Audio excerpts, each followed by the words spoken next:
ما تخليش التسويق بتاعك يخدم المنافس. يعني انت ما تبقاش عامل حملة تسويقية عشان انت تجيب عملاء وتعمل مبيعات، والحملة التسويقية دي تعمل العكس تماما وتكون هدف خدمة المنافس بتاعك. طب ازاي نعمل حملة واخدم فيها المنافس؟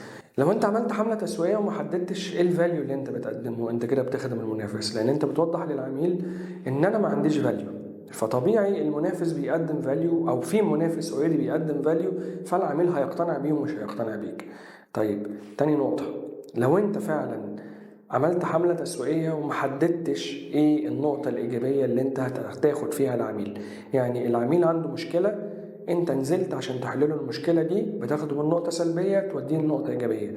لو انت ما حددتش ده في الحملة التسويقية بتاعتك، انت كده بتخدم المنافس، انت كده بتخسر العميل ده وبتقول له انا ما عنديش رؤية معينة همشيك فيها، او رؤية معينة انا هقدمها لك، ونقطة إيجابية معينة انا هقدمها لك، او ببساطة انا ما عنديش ريزلتس حقيقية انت هتحصل عليها مني.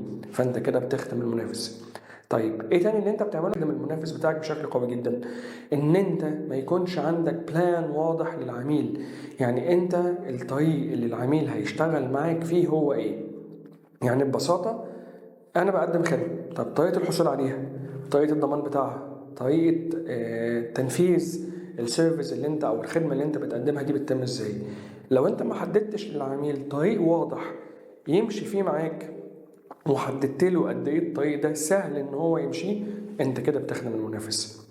يعني تخيل كده، انا قلت لك انت لازم تعمل خطط، وانت لازم يكون عندك فاليو لمشروعك والكلام ده كله، وقلت لك انا هقدم لك الخطط دي، لكن ما حددتلكش الخطط دي بتتقدم ازاي، ولا الديوريشن فريم بتاعها او الديوريشن تايم بتاعها، ولا قلت لك كمان انا هاخدك من نقطه كذا، هسلم لك ريزلت او هسلمك ريزلت او نتيجه بعد مده زمنيه كذا.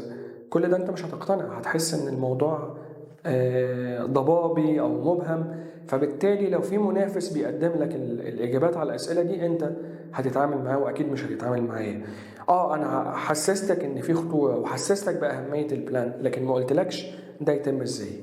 طب ايه اللي انت بتعمله تاني في الحمله التسويقيه بتاعتك ويكون سبب رئيسي لخدمه المنافس؟ ان انت ما عندكش كول تو اكشن، ان انت ما بتقولش للعميل في نهايه البوست او لما بتيجي تخلص البوست ان الطريقه اللي ياخد الخدمه بتاعتك ازاي. يعني ما بتقولوش مثلا سجل بياناتك وخد زوم ميتنج، ما بتقولوش سجل بياناتك وشوف فيديو، ما بتقولوش سجل بياناتك وخد اكشن معين.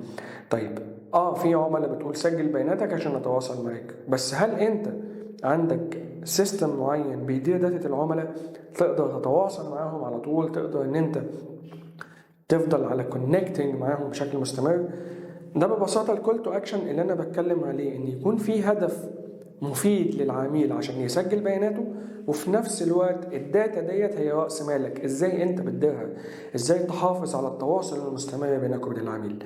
لو انت فعلا ما عندكش كول تو اكشن قوي يخلي العميل يسجل بيانات، او نقدر نقول يدفع لك اسمه وميله وتليفونه، يبقى انت كده فعلا بتخدم المنافس. حاجات بسيطة جدا انت لو عملتها في التسويق هتغير تماما قوة التسويق بتاعك. لازم يكون عندك فاليو، لازم يكون عندك رؤية واضحة للعميل، لازم تكون محدد كول تو اكشن قوي. كل اللي احنا اتكلمنا فيه في الفيديو، والاهم من ده كله ان انت تتكلم عن العميل ومشاكله. يمكن انا بلاقي شركات كتير جدا بتتكلم عن نفسها، احنا شركة بقالنا 50 سنة، احنا انشئنا سنة 1941، جدي انشأ الشركة مكتب صغير. كل ده جميل، بس انا كعميل مالي اعرف المعلومات ديت ليه؟ بدل ما تتكلم عن المعلومات ديت، اتكلم عن العميل، اتكلم عن احتياجاته، اتكلم عن مشاكله، شوف مشكلة معينة انت نازل تحلها واتكلم عنها. ولازم تكون طريقتك مختلفة وفاليو اكتر من المنافس. يعني انا ما ينفعش اقول ان انا بقدم لك حل والحل ده اوريدي هو قديم، في ناس بتقدم احسن منه. ما ينفعش ان انا اتكلم عن مشكلة هي اوريدي ليها حلول كتير جدا في السوق. لازم اكون مختلف في طريقة تقديمي للحل، لازم يكون عندي فاليو حقيقي مفيش منافس بيقدمه.